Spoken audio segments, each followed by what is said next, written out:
Stock market में ना generally दो टाइप के लोग होते हैं जो मैंने अब तक एक्सपीरियंस किया है। एक तो वो होंगे जो बहुत ही एक्सट्रीम ट्रेडिंग की तरफ होंगे कि यार मुझे तो एफ एंड ओ भी करना है, मुझे इंट्राडे भी करना है, मुझे बीटीएसटी भी करनी है, या जो भी ट्रेडिंग टर्म्स होती है वो सब चीज़ें उन्हें करनी है। तो ये तो एक्सट्रीम ट्रेडिंग वाले लोग हैं, उसके बारे में ज़्यादा बात नहीं करेंगे। पर एक होती है इन्वेस्टमेंट की कैटेगरी, यानी इन्वेस्टर्स की कैटेगरी। उन्हें माना तो एज ए इन्वेस्टर जाता है, लेकिन उनका कॉन्सेप्ट ये होता है, उन्हें ये लगता है कि यार मैंने तो बस मार्केट को फिगर आउट कर लिया है। उनका ये कॉन्सेप्ट है कि मैं स्टॉक्स को बाय करता हूँ और उन्हें हमेशा के लिए होल्ड करता हूँ, buy and hold forever. बहुत ग्लोरीफाई किया जाता है इस कॉन्सेप्ट को, और वैसे भी ये एकदम देवता टाइप का कॉन्सेप्ट है कि यार इसमें कोई क्या ही कमी निकालेगा। एक बंदा अपने इतने विल पावर के साथ, इतने पेशेंस के साथ एक स्टॉक को इतने लंबे टाइम के लिए होल्ड कर रहा है या फिर करने को रेडी है। और वैसे भी आपको बड़े बड़े इन्वेस्टर या बड़े बड़े नाम मिल जाएंगे इस वाले कॉन्सेप्ट के सपोर्ट में, इसके फेवर में, जो वैसे सही भी है, क्योंकि पिछले कुछ डेकेड्स में इस वाले ये जो कॉन्सेप्ट है इसने बहुत अच्छे रिटर्न्स बनाकर दिए। हमारे पास दुनिया भर के एग्जांपल्स है। आपने इन्फोसिस के बारे में सुना होगा कि यार 1995 में खरीद लिया होता, या जिसने भी खरीदा होगा उसके 100 रुपये या 1000 रुपये जितने लाखों करोड़ रुपये बन गए। या फिर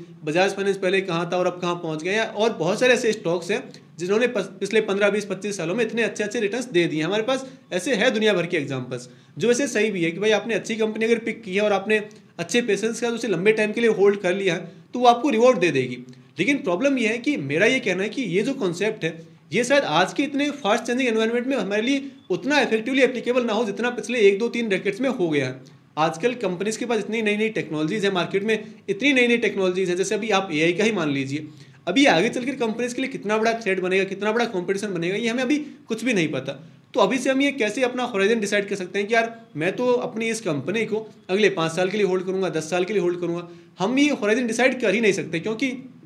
आजकल एनवायरनमेंट इतना फास्ट चेंज होता है, इतना जल्दी चीज़ें आती है मार्केट में कि एक बड़ी स्टैब्लिश कंपनी भी कब अपने वो बुरे दिन देखना शुरू कर दे हमें कुछ भी नहीं पता। जैसे आप एशियन पेंट्स का एग्जांपल ले लीजिए, कोविड के बाद से आप पिछले 3 सालों में तो इस कंपनी ने कुछ भी नहीं किया, क्योंकि बिरला ओपर्स जैसी नई नई कंपनीज एकदम वो अग्रेसिव एडवर्टाइजमेंट के साथ उसने पूरा मार्केट शेयर ही एकदम शिफ्ट कर दिया। पहले कहाँ एशियन पेंट कहाँ थी और अब कहाँ है। तो ऐसी चीज़ें किसी भी कंपनी, एशियन पेंट इतनी बड़ी इतनी मोटी हाथी कंपनी है, तो उसके साथ अगर ये हो सकता है तो किसी भी कंपनी के साथ ऐसा हो सकता है। मैं खैर ये नहीं कह रहा कि एशियन पेंट्स का एकदम ही डाउनफॉल या कभी कमबैक नहीं होगा, वो चीज़ अलग है। लेकिन मैं आपको सिर्फ एक एग्जांपल दे रहा हूँ। जैसे एक और एग्जांपल है इस नए फास्ट चेंजिंग एनवायरनमेंट का। जैसे कोविड के बाद आप मान लीजिए जब एक अच्छी रैली शुरू हुई थी मार्केट में, तो जो कैपिटल मार्केट स्टॉक्स है जिसमें उसमें और उनमें भी खासकर जो स्टॉक ब्रोकर कंपनीज है ना, उनको लेकर ये था कि यार अगर फ्यूचर का कोई सेक्टर है, कोई स्टॉक्स है, तो वो बस यही है। अगर आपको अपना नया इन्वेस्टमेंट करना है तो बस ये स्टॉक्स परचेज करके रख लो, अगले 10 15 20 सालों में तो एकदम ही कमाल हो जाएगा। क्योंकि उस समय सब कुछ बहुत हरा भरा लग रहा था कि भाई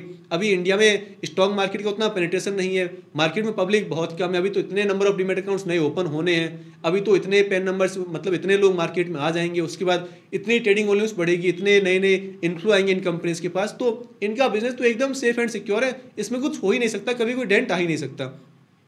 और उसमें वाकई में ऐसा लग भी रहा था, कंपनीज का परफॉर्मेंस भी काफ़ी हद तक ऐसा था कि एकदम सेल्स स्काई रॉकेट हो रखी है, प्रॉफिट बढ़ रहा है कंपनीज का, और सब कुछ बहुत ही अच्छा लग रहा था। लेकिन फिर हुआ क्या कि मार्केट थोड़ा डाउन ट्रेंड में हुआ, थोड़ा साइडवेज हुआ, रिटेल इन्वेस्टर्स का कॉन्फिडेंस थोड़ा हिला, उनकी ट्रेडिंग वॉल्यूम काफ़ी कम हुई, जो नंबर ऑफ डीमैट अकाउंट्स जिस स्पीड से खुल रहे थे हर मंथ वो नंबर काफ़ी कम हुआ। फिर ऊपर से सेबी ने थोड़ा बहुत बैन लगा दिया एफ एंड ओ पर, वहाँ से ट्रेडिंग वॉल्यूम पर काफ़ी डेंट पड़ा। तो उसके बाद से कैपिटल मार्केट स्टॉक्स पिछले 1 1.5 2 साल में कुछ खास अच्छा नहीं कर रहे हैं, क्योंकि वो है ना कि एक एनवायरनमेंट चेंज हुआ है, मार्केट के भी सेंटिमेंट्स काफ़ी चेंज हो गए। तो जब सिर्फ 3 4 सालों में ऐसा हो सकता है, खैर अगेन वही बात की, ऐसा नहीं कि ये जो इंडस्ट्री खत्म हो गई, ये इंडस्ट्री नो डाउट अच्छी इंडस्ट्री होगी, फ्यूचर के लिए अच्छा कर सकती है। जब मार्केट फिर से अच्छा करेगा तो ये कंपनी अच्छा करेगी। लेकिन एक बार के लिए तो डाउन ट्रेंड आ गया। अगर हमने स्टार्ट में ये सोच लिया होता 2020 21 22 में कि यार मैंने तो एंजल वन को पकड़ लिया है, सीडीएसएल को ले लिया और मैं तो बस होल्ड ही करता रहूंगा 10 साल के लिए, अब हो सकता है कि अगले 2 सालों में ये काफ़ी अच्छे बढ़ जाए स्टॉक्स। लेकिन बात ये है ना कि आपने पिछले 2 साल तो यहाँ वेस्ट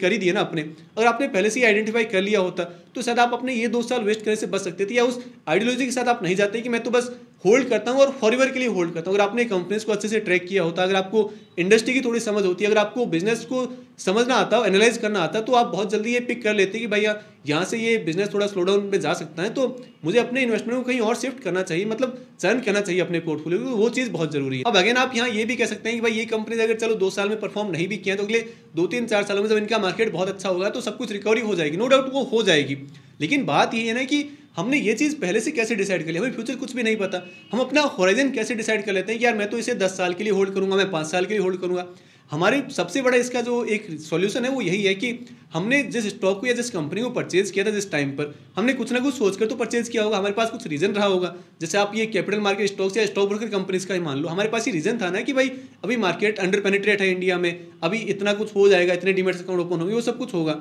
तो वो हमारा रीजन था उन स्टॉक्स को परचेज करने का। लेकिन जब हमने देखा कि ये चीज़ें थोड़ी स्लो डाउन हो रही है, स्टॉक मतलब डीमैट अकाउंट्स नहीं उतने ओपन नहीं हो रहे हैं, या फिर ट्रेडिंग वॉल्यूम थोड़ी कम हो रही है, अब ये कब ठीक होगी या अगले 10 सालों में क्या हो जाएगा उसका दिमाग हमें नहीं लगा। अभी हमारे पास ये सिचुएशन है जहां इस बिजनेस में थोड़ा स्लो डाउन नजर आ रहा है, तो हमें अपने इन्वेस्टमेंट को वहां से शिफ्ट करना, बस बहुत ही सिंपल सी चीज़ है। अब अगर वहां मड़ के बैठ जाए कि नहीं नहीं यार ये स्टॉक्स तो मैंने ना 10 साल के लिए परचेज किया था, मैं अभी कैसे सेल कर दूं, तो हो सकता है कि 10 साल बाद भी आपको कुछ ना मिले। भाई ऐसी बहुत सारी कंपनीज हमने पास्ट में देखी है ना, जिन्होंने एक बार उनका बिजनेस थोड़ा बहुत खराब होना शुरू हुआ, तब लगा कि यार चलो ये तो फिर से पाथ पे आ जाएगी, फिर से रिकवरी हो जाएगी, फिर थोड़ा और खराब हुआ, फिर थोड़ा और खराब हुआ, फिर जब हमें लगा कि सेल कर देना है तब तक तो इन्वेस्टमेंट हमारा वो स्टॉक इतना नीचे आ चुका है कि यार अब तो सेल करने का कोई मीनिंग ही नहीं बनता। तो ऐसा किसी भी स्टॉक के साथ, किसी भी सेक्टर के साथ, किसी भी कंपनी के साथ हो सकता है। तो उसके लिए हमें क्विक डिसीजंस लेना बहुत जरूरी है। और एक जो हमारी ये मेंटलिटी है ना कि buy and hold forever, उसमें एक सबसे बड़ी प्रॉब्लम ये है कि जब हमें पता है कि यार इस स्टॉक को मैं हमेशा के लिए होल्ड कर रहा हूँ, तो हम बहुत कैजुअल हो जाते हैं उस स्टॉक को पिक करने में या उसे ट्रैक करने में। ट्रैक तो कह रहा हूँ फिर करते ही नहीं कि भाई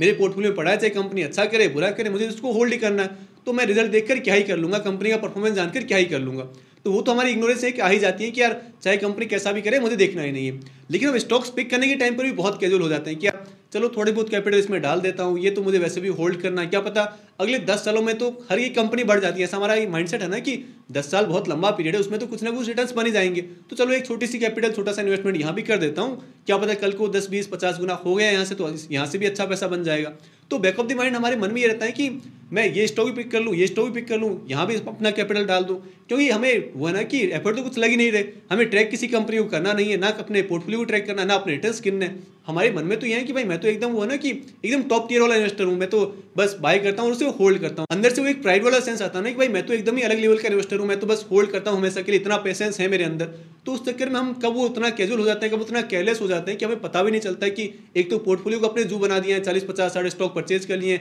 इसमें इतनी कैपिटल डाल दूँ, इसमें इतनी कैपिटल डाल दूँ, कल को अगर अच्छा किया मार्केट ने, ये कंपनी भी 20 गुना होगी, ये भी 100 गुना होगी, ये 50 गुना होगी। भाई 10 साल का 20 साल का होराइजन लेकर बैठे हैं तो इतना तो सोचेंगे हम। तो उस चक्कर में सीरियसनेस बिल्कुल एकदम गायब हो जाती है और बहुत अच्छे अच्छे ऑप्शन हम मिस कर देते हैं एक अच्छे बुलदन वाले मार्केट में। और साथ ही ये जो बाय एंड होल्ड वाला कॉन्सेप्ट है, इसमें हम एक बड़ी गलती ये भी करते हैं कि अगर सपोज हमने किसी स्टॉक को परचेज किया, अब हमसे लॉस में सेल हो नहीं रहा, फिर हम अपने माइंड को ट्रिक करते हैं, अपने आप को वो जस्टिफाई करते हैं कि यार ये स्टॉक तो मैंने लॉन्ग टर्म के लिए परचेज किया, ये तो इसे तो मैं लॉन्ग टर्म के लिए होल्ड करूंगा, हमेशा के लिए होल्ड करूंगा। तो बहुत सारी कंपनी जब उनका बिजनेस परफॉर्मेंस खराब होता है, स्टॉक प्राइस नीचे आता है, तो क्योंकि हमसे अपना इमोशन कंट्रोल हो नहीं रहा, लॉस बुक हो नहीं रहा, लॉस देखा नहीं जा रहा, तो हम स्टॉक्स में वो स्टॉक सेल करते नहीं है। उससे फिर हम ये कह के जस्टिफाई करते हैं कि यार ये तो मेरी लॉन्ग टर्म की कंपनी है, ये ठीक है अभी खराब कर रही है, अगले 3 महीने में 6 महीने में 1 साल में वापस रिकवरी होगी और कंपनी अच्छा करने लगेगी, ये हम अपने आप में इमेजिन करने लगते हैं, जबकि ऐसा होता नहीं है जनरली। अगर हम कंपनीज को रेगुलर ट्रैक करते हैं, अगर कहीं भी हमें लगा कि यार कंपनी थोड़ा ऑफ ट्रैक हो रही है, कंपनी के परफॉर्मेंस खराब हो रहा है,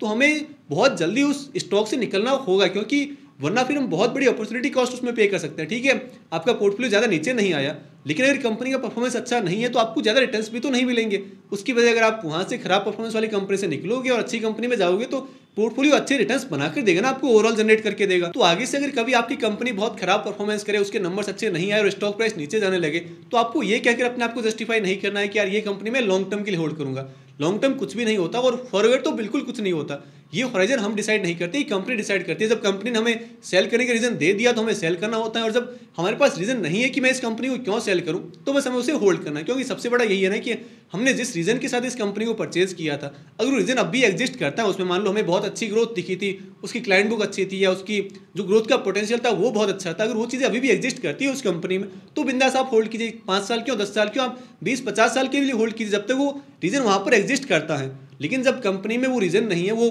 कारण नहीं बचा है जिसकी वजह से हमने इनिशियली इस कंपनी को परचेज किया था, तो फिर आपको सेल करने में कुछ भी हेजिटेशन नहीं होनी चाहिए। बस यही है कि आप मार्केट में थोड़ा एक्टिव रहिए, अपने आप को यह है ना कि एकदम केयरलेस मत बनाइए ये कह के कि यार मैं तो बस ये बाय करता हूँ स्टॉक्स और होल्ड कर लेता हूँ। इस चक्कर में आप दुनिया भर के स्टॉक्स होल्ड करेंगे और एकदम ही केयरलेस बनेंगे, अपने ना तो पोर्टफोलियो को ट्रैक करेंगे ना मार्केट को ट्रैक करेंगे, और एट दी एंड फिर होना कुछ भी नहीं है। आप बस अपने आप में वो एक सेंस लेते जाओगे प्राइड का कि मैं तो हूँ एकदम लॉन्ग टर्म इन्वेस्टर, पर आपकी वेल्थ क्रिएट नहीं होगी, आपका पोर्टफोलियो कहीं नहीं जाने वाला। तो बस मार्केट में थोड़ा एक्टिव रहिए, अच्छे से कंपनीज को ट्रैक कीजिए, जो कंपनी अच्छा कर रही है उन्हें रिवॉर्ड कीजिए। अगर ये भी तो ना कि अगर आपने एकदम अपनी परफॉर्मेंस को देखना बंद कर दिया कंपनीज के रिजल्ट वगैरह को, तो जो कंपनी अच्छा करेगी आप उन्हें रिवॉर्ड भी तो नहीं कर पाएंगे, क्योंकि आपको पता भी नहीं है कि आपकी पोर्टफोलियो की ये कंपनी अच्छा कर रही है या जो कंपनी खराब कर रही है, आप उससे टाइमली एग्जिट नहीं कर पाएंगे। तो इसलिए रेगुलरली ट्रैक करना जरूरी है। आप इस चक्कर में मत रहिए कि भाई मैं तो बस होल्ड करूंगा और भूल ही जाऊंगा। अगर कंपनी अच्छा कर रही है, आप उसमें अपना इन्वेस्टमेंट इंक्रीज करेंगे, तो कल को वो कंपनी आपको और भी अच्छे रिटर्न्स बना कर देगी। जब तक वो कंपनी अच्छा कर रही है और आपने अगर टाइमली एग्जिट ले लिया है खराब कंपनी से,